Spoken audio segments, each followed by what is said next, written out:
Boa noite a todas e todos.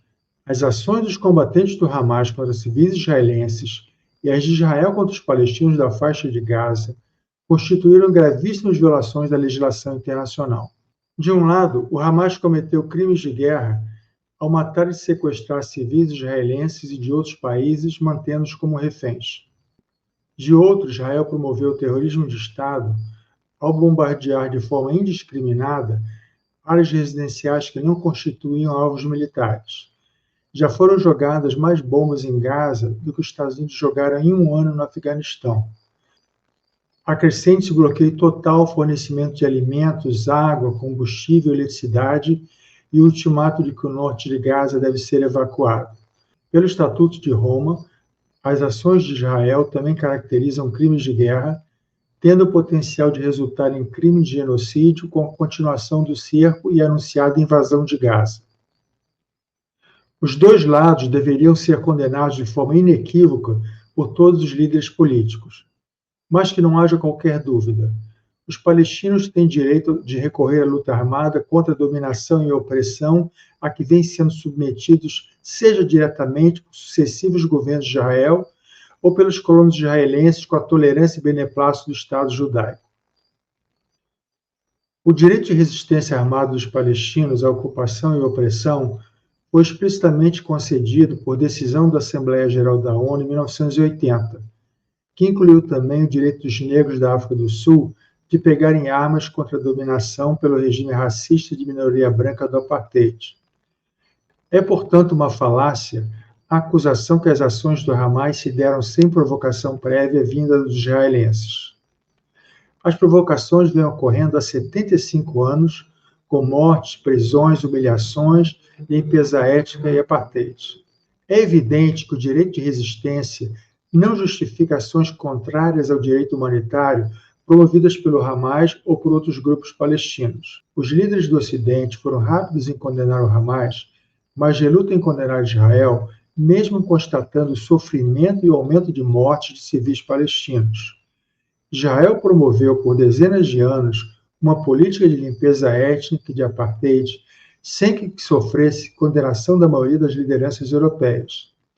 Os políticos europeus se boam de medo de serem taxados de antissemitas e terem suas carreiras prejudicadas pelo lobby de Israel. Esta mesma União Europeia, que agora proíbe e reprime manifestações pró-palestinas em seus países e ainda hesita em condenar Israel pelo bloqueio total imposto a Gaza e pelo ataque anunciado que pode conduzir a um genocídio de proporções imprevisíveis. Essas imagens são da repressão a uma manifestação em Paris. Mas proibições e repressões também ocorreram no Reino Unido, Alemanha e Holanda. O atual bloqueio leva ao extremo o bloqueio introduzido em 2007, quando o Hamas chegou ao poder em Gaza. Vamos fazer agora um breve retrospecto. Gaza fazia parte do território ocupado por Israel na Guerra de 67. Os israelenses saíram da região em 2005 no governo de Ariel Sharon. Em protesto, Benjamin Netanyahu deixou o cargo que ocupava como ministro das Finanças no gabinete Sharon. Em janeiro de 2006, o Hamas conseguiu garantir a maioria dos assentos do Conselho Legislativo palestino. Hamas e Fatah formaram um governo de coalizão que durou pouco e rompeu a violência entre os dois grupos. Ao final, o Hamas assumiu o controle de Gaza, enquanto que a Cisjordânia, ocupada militarmente por Israel, ficou com a Autoridade Nacional Palestina presidida por Mahmoud Abbas. Abbas havia sucedido a Yasser Arafat, morto em 2004 por suposto envenenamento com polônia. Centenas de ativistas do Hamas e outros ativistas passaram a ser detidos sem julgamento na Cisjordânia e submetidos a abusos de direitos humanos amplamente documentados. Anos depois, o periódico britânico The Guardian revelou que, ainda em 2004, o serviço britânico MI6 havia preparado um plano secreto com a autoridade palestina para a repressão ao movimento islâmico Hamas. Em junho de 2007, sob o governo conservador de Ehud Olmert, as autoridades israelenses intensificaram as restrições de locomoção já existentes, praticamente isolando a faixa de Gaza do restante do território palestino e do mundo. Mas, por mais paradoxal que possa parecer, Israel deu apoio ao movimento islamista antes mesmo do surgimento do Hamas, como forma de combater os palestinos secularistas, então representados pela OLP, Organização pela Libertação da Palestina.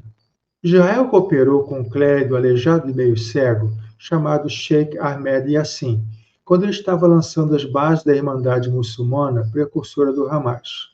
Posteriormente, durante os governos de Netanyahu, foi permitido o influxo de dinheiro para Gaza vindo do exterior.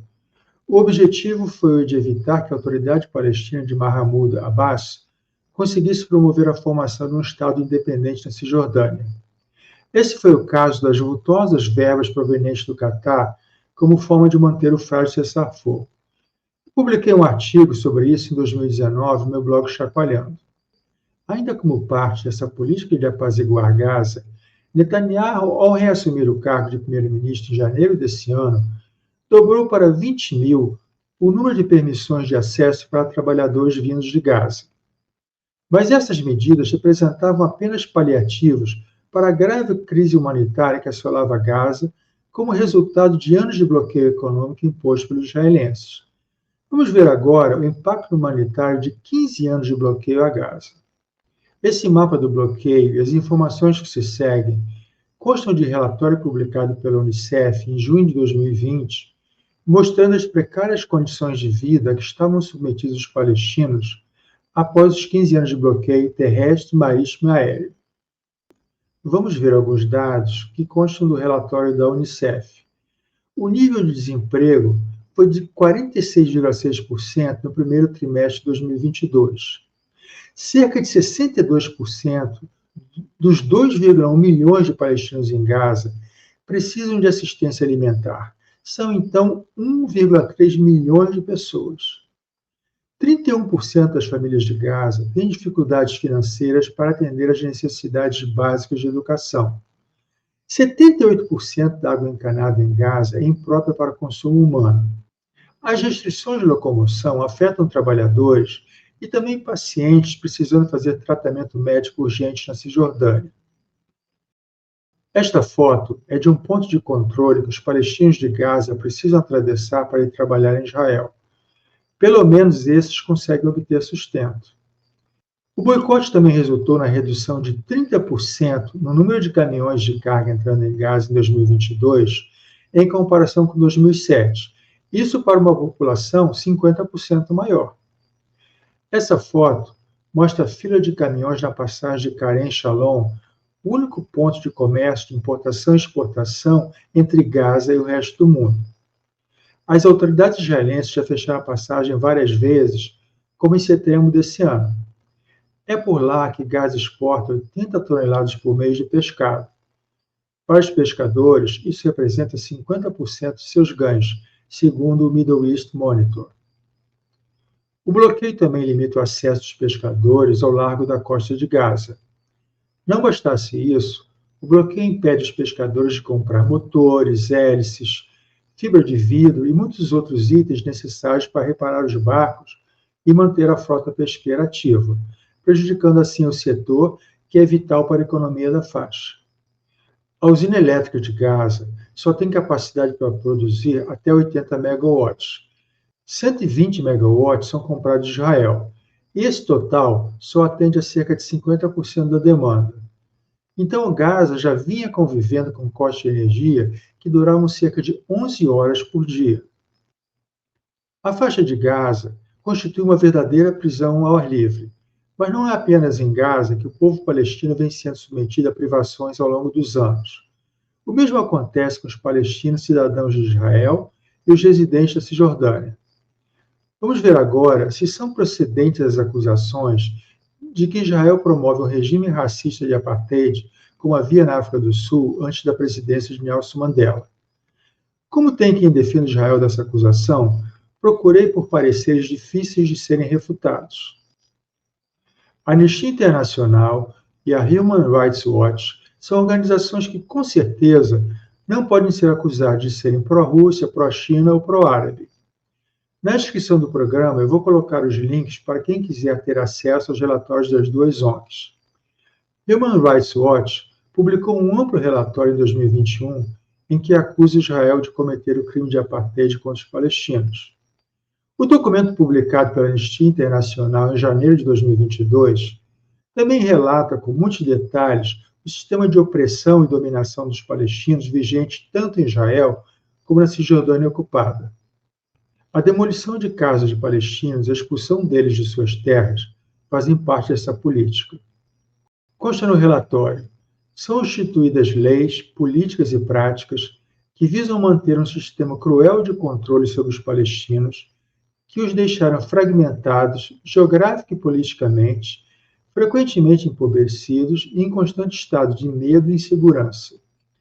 Isso equivale ao apartheid proibido no direito internacional e que constitui crime contra a humanidade.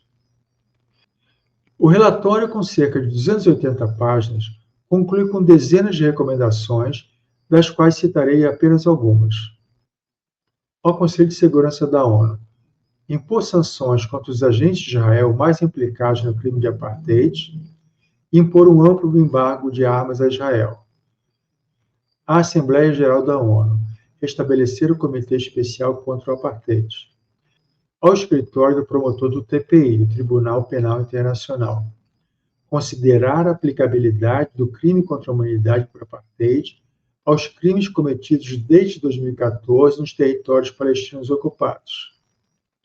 A propósito do TPI, em 3 de março de 2021, a então procuradora-chefe Fatou Bensouda, mesmo após sofrer muitas pressões, resolveu abrir uma investigação sobre crimes de guerra nos territórios palestinos, incluindo aqueles alegadamente cometidos por Israel e pelo Hamas durante as hostilidades de 2014 em Gaza. Mas o seu substituto, o britânico Karim Khan, travou as investigações. Na crise atual, com a ameaça de genocídio em Gaza, Karim Khan foi muito cobrado por ficar em silêncio. Finalmente, ele se pronunciou para declarar que o TPI tem jurisdição sobre potenciais crimes de guerra perpetrados por militantes do Hamas em Israel e israelenses na faixa de Gaza, o que era o óbvio. O jornalista israelense Gideon Levy, membro da direção do jornal Haaretz, defende um amplo boicote a Israel pela comunidade internacional, nos moldes do chamado movimento BDS: boicote, desinvestimento e sanções. Nas palavras dele: quando vejo que não há esperança vinda de dentro da sociedade israelense, então o BDS é a única ferramenta eficaz. Pelo menos não é uma ferramenta violenta, não tem a ver com derramamento de sangue.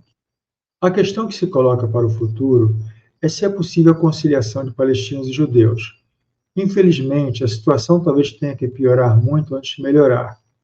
Terminado o conflito atual, muito provavelmente Netanyahu não conseguirá se manter no poder.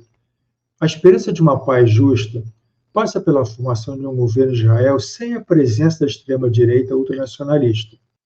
Mas precisamos lembrar que mesmo os governos de esquerda tiveram sua parcela de culpa pelos palestinos não possuírem sua pátria hoje. Talvez seja preciso haver uma forte pressão externa para uma solução justa ser alcançada.